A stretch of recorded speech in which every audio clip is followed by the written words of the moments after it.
नमस्कार दोस्तों, मैं हूं Neetu Gupta, spiritual life coach and a spiritual healer. Welcome to the Bhagavad Gita series in real life. आज के वीडियो में हम 30 से लेकर 32 तक के वर्सेस को कवर करने जा रहे हैं। कृष्ण भगवान आगे हमको कहते हैं, यदि कोई अतिशय दुराचारी भी अनन्य भाव से भक्त होकर भजता है तो साधु ही मानने योग्य है, क्योंकि वह यथार्थ निश्चय वाला है। अर्थात उसने भली भांति निश्चय कर लिया है कि परमेश्वर भजन से समान अन्य कुछ भी नहीं है। वह जल्दी ही एक अच्छा इंसान बन जाता है। उसके बाद उसे परम सुख की प्राप्ति हो जाती है और फिर उसका कभी भी पतन नहीं होता। हे अर्जुन, स्त्री, वैश्य, शूद्र और पाप योनि चाहे जो भी हो, मेरी शरण में आकर सब पवित्र हो जाते हैं और सबको परम गति प्राप्त होती है। जानते हैं क्या मीनिंग है इनका? आपको मालूम है ये पूरा चैप्टर हमारा सारा डिफरेंट टाइप की पूजा करने से रिलेटेड है कि कौन कौन से टाइप के लोग होते हैं और वो किस किस तरीके से भगवान की पूजा करते हैं। तो अब तक कृष्ण हमको बहुत सारी बातें बता चुके हैं। आगे वो हमको बता रहे हैं उन लोगों के बारे में जो कि जिन्होंने बहुत बुरे काम किए हैं लाइफ के अंदर। इतने बुरे काम किए हैं कि जिनकी हमको लगता है शायद कोई माफ़ी भी नहीं है।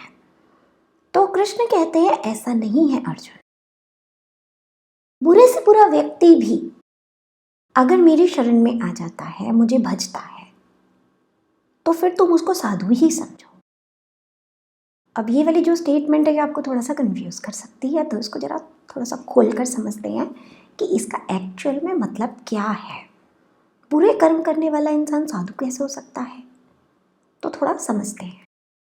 कृष्ण का यहाँ पर जो कहने का मतलब है वो ये मतलब है कि गलती तो हर इंसान कर रहा है अपने सफ़र के अंदर।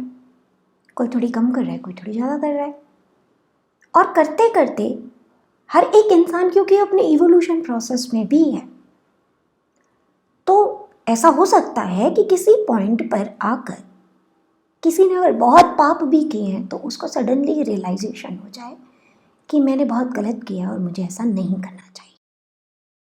तो जब व्यक्ति को उस लेवल का रियलाइजेशन आ जाता है, जब उसकी आत्मा उसको अंदर से झिंझोड़ने लगती है, उसको बताने लगती है that this was not right, ये कर्म तुम्हारा सही नहीं था, और उस व्यक्ति को गहराई में, ऊपर से नहीं गहराई में ये एहसास हो जाता है कि हाँ, मुझे ऐसा नहीं करना चाहिए था।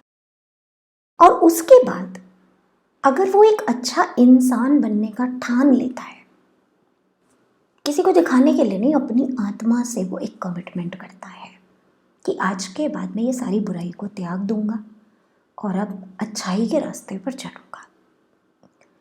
जब वो ऐसा निश्चय कर लेता है और उसके बाद बुराई को पूरे तरीके से छोड़ भी देता है, तो कृष्ण कहते हैं अगर उसके बाद वो मेरी शरण में आ रहा है, मुझसे मदद मांग रहा है कि मेरा उद्धार कीजिए ताकि मैं इस बुराई के कीचड़ से, इस गंदगी से हमेशा के लिए मुक्ति पा सकूं, तब उस इंसान को साधु ही समझो। तो यहाँ पर आप समझ रहे हो, एक बात तो ये बहुत इम्पॉर्टेंट है कि जस्ट ऐसे ही नहीं कि वो कहते हैं ना, 100 चूहे मार के बिल्ली हज को चली, वो चीज़ नहीं होना चाहिए कि आपको कोई एहसास ही नहीं हुआ लेकिन सज़ा से बचने के लिए आपने ड्रामा स्टार्ट कर दिया कि मुझे तो रियलाइज़ हो गया है और मैं अब नहीं करूँगा ऐसा, तो आप साधु नहीं हो, नहीं आपको कृष्ण की शरण में जाकर इसका कोई बेनिफिट मिलने वाला है। गेटिंग? ये जो है ये तो रियलाइजेशन की बात है। जब अंदर आत्मा कहने लगती है और उसके बाद फिर इंसान पूरे तरीके से बुराई को छोड़ देता है, नहीं भी छोड़ता तो एटलीस्ट अपने हर पल में वो उस बुराई को छोड़ने के बारे में सोचता है और उसके हिसाब से अपने एक्शन को चूज करता है। दूसरी जो एक बहुत इम्पॉर्टेंट बात इस पूरी लाइन के अंदर आई है वो ये है कि जो मुझको भजता है, कृष्ण ने बीच में बोला ना कि अगर ऐसा व्यक्ति मुझे भजता है तो उसको साधु समझो।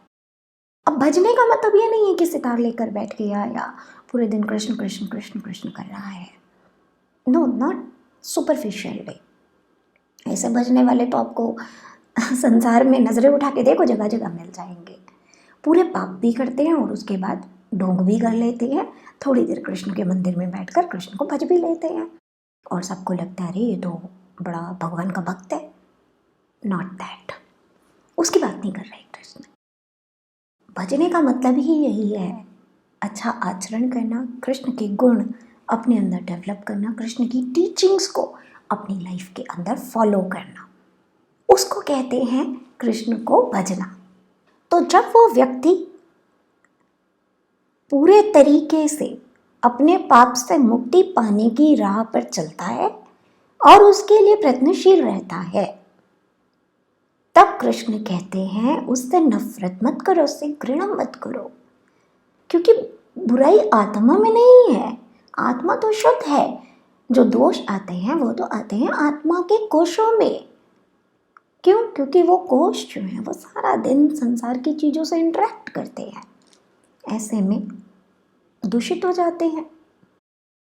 अब हमारा घर भी तो गंदा हो जाता है ना, लेकिन इसका मतलब ये तो नहीं हम उसको तोड़ देते हैं, हम उसकी सफाई करते हैं। तो अगर एक इंसान को ये रियलाइज़ हो रहा है अंदर से कि हाँ मुझसे कोई गलती हो गई और वो अपने पाप का प्रायश्चित करना चाह रहा है, प्रायश्चित यही होता है कि आप दोबारा पाप ना करो। जो आपने बुरे काम किए हैं अब आप उनको पूरे तरीके से डिनाई कर दो, त्याग दो और उसके बाद अच्छे कामों की तरफ आगे बढ़ जाओ। यही होता है प्रायश्चित। कोई अलग से सजा नहीं पानी होती है, कोई अंगारों पे नहीं चलना होता, कोई ऐसा कुछ करके नहीं दिखाना होता जो आपने इतनी कहानियों के अंदर सुना है। तो जस्ट रिमेंबर, अगर कभी आपसे भी, क्योंकि हम सब अपने सफ़र में हैं, कभी कहीं कोई ऐसा पाप हो गया, कोई ऐसी गलती हो गई जिसका आपको रियलाइजेशन है, आप खुद को माफ़ नहीं कर पा रहे, तो कृष्ण कहते हैं मेरी शरण में आ जाओ। अगर तुमने अपने मन को शुद्ध बनाने का ठान लिया है तो फिर मेरे लिए तुम में और मेरे दूसरे भक्तों में कोई भेदभाव नहीं है, तुम भी मेरे लिए समान ही हो। तो ये एक बहुत गहरा मैसेज है इस वर्स का। साथ में इसमें एक वर्स बाद में दिया गया है जो कि प्रोबेबली ओरिजिनल वर्स शायद ऐसा नहीं होगा, लेकिन जैसा मैं कहती हूँ हर चीज़ को हमें फिल्टर करके समझना चाहिए, क्योंकि गड़बड़ तो बीच में लोगों ने की हुई। लास्ट की लाइन में लिखा गया है कि ये अर्जुन स्त्री, वैश्य, शूद्र और पापी योनि चाहे जो भी हो, मेरी शरण में आकर परम गति मिल जाती है। तो इससे ऐसे लगता है कि जैसे स्त्री होना भी कोई बहुत बड़ा पाप है अपने आप में, यानी कि स्त्री की गति वैसे नहीं होगी, लेकिन उसको अलग से बताया जा रहा है कि अगर तुम कृष्ण की शरण में चले जाओगे तो तुम्हारी भी गति हो जाएगी।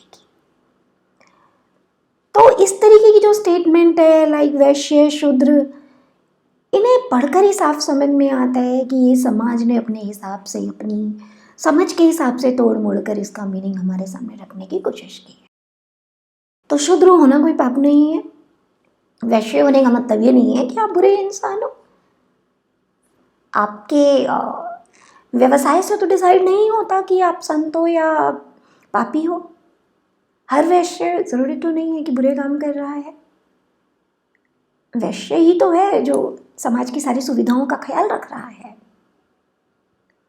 इसी तरीके से स्त्री, वो अपने आप में संपूर्ण है, उसने कोई ना तो पाप किया है, ना भगवान ने उसको किसी के साथ बांध कर भेजा है कि किसी की सेवा करने के बाद ही तुम्हारा उद्धार होगा। तो बड़ा अजीब सा लगता है जब इस तरीके की लाइनें इतने ऊंचे जो हमारा ग्रंथ है भगवत गीता उसके अंदर डाल दी जाती हैं। तो मेरी आपसे रिक्वेस्ट है कि जब भी गीता को या किसी भी ग्रंथ को पढ़ें प्लीज़ उसको फिल्टर कीजिए। बार बार आपको एक बात कहती हूँ ना कि गंगा अपने उद्गम पर पवित्र होती है, उसका पानी साफ होता है, औषधि के गुण होते हैं उसमें, लेकिन जैसे जैसे वो सफ़र करती जाती है लोग उसके अंदर कचरा डालना स्टार्ट कर देते हैं, फैक्ट्रीज़ का वेस्ट डालना स्टार्ट कर देते हैं और पता नहीं और क्या क्या करते हैं। एज अ रिज़ल्ट वाराणसी पहुँचते पहुँचते, अब तो चलिए साफ़ करा दिया है काफ़ी, लेकिन आज से अगर हम 2-4 साल पीछे जाएं तो मालूम है सबको क्या हालत थी। वहाँ आते आते वही पानी कीचड़ बन जाता है। तो हमारे पास जो ज्ञान है ना उसके साथ भी कुछ ऐसा ही हो रहा है, इसलिए प्लीज़ फिल्टर कीजिए ये मत समझिए कि गीता में ये लाइन लिखी गई है तो इसका मतलब है स्त्री में कोई दोष है, या फिर वैश्य होना कोई गलत काम है, या फिर शूद्र जो है भगवान ने ही इस तरीके से जातियाँ बना करके उनके साथ भेदभाव करने को बोला। नहीं, भगवान की नज़र में पाप जिसे हम कहते हैं वो सिर्फ एक ही चीज़ है, और वो ये है कि अपनी आत्मा के हिसाब से आचरण ना करना। अब आत्मा सबकी सेम है, स्त्री में भी वही है, पुरुष में भी वही है, वैश्य में भी वही है, शूद्र में भी वही है, ब्राह्मण में भी वही है। किसी की आत्मा अलग नहीं है, डिफरेंस जो है वो है आपके कर्मों का। गेटिंग? एक ब्राह्मण भी बुरे कर्म कर सकता है, कर ही रहे हैं आजकल तो बहुत। एक शूद्र भी बहुत अच्छे कर्म कर सकता है। अंबेडकर जी के बारे में तो आपको पता ही है, शूद्र जाति के ही तो थे वो, पर उन्होंने कर्म कितने अच्छे किए, अच्छों से भी अच्छे किए। तो इसमें नहीं फंसना, ब्लाइंडली मत फॉलो कीजिए कि गीता में लिखा है तो यही है।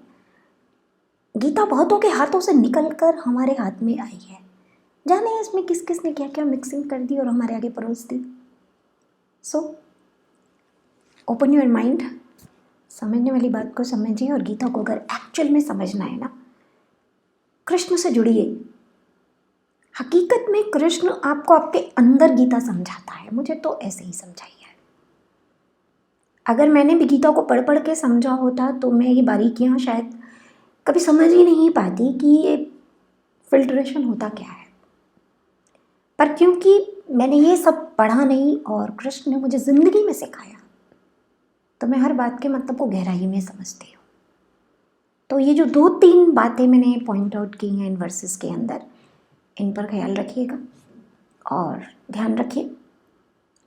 भगवान के पास जाने के लिए आपको कोई अलग से कुछ करने की ज़रूरत नहीं होती। बुरे से बुरे कर्म करके भी आपकी आत्मा बुरी नहीं होती। किसी भी पल अगर आपको ये रियलाइजेशन अपने अंदर आ जाता है और आप अच्छाई का रास्ता पकड़ना शुरू कर देते हैं, उस पर चलना शुरू कर देते हैं, तो भगवान की नज़रों में आप में और दूसरों में कोई भी भेदभाव नहीं है। तो दोस्तों बताइएगा मुझे कमेंट करके कैसा लगा आज का वीडियो आपको। इस बार वीडियो बनाने में मुझे थोड़ा सा टाइम लग गया, I am so sorry for that. और कृष्णा ने कुछ काम दिए थे, उन्हीं के अंदर ऑक्यूपाइड थी। कोशिश करूँगी आगे इतना लंबा गैप ना हो और आपको टाइमली कृष्णा का मैसेज मिल जाए। चलिए फिर आज के लिए इतना ही, नेक्स्ट टाइम आगे के वर्सेस पर डिस्कशन करेंगे। तब तक के लिए टेक केयर, बाय बाय, जय श्री कृष्णा।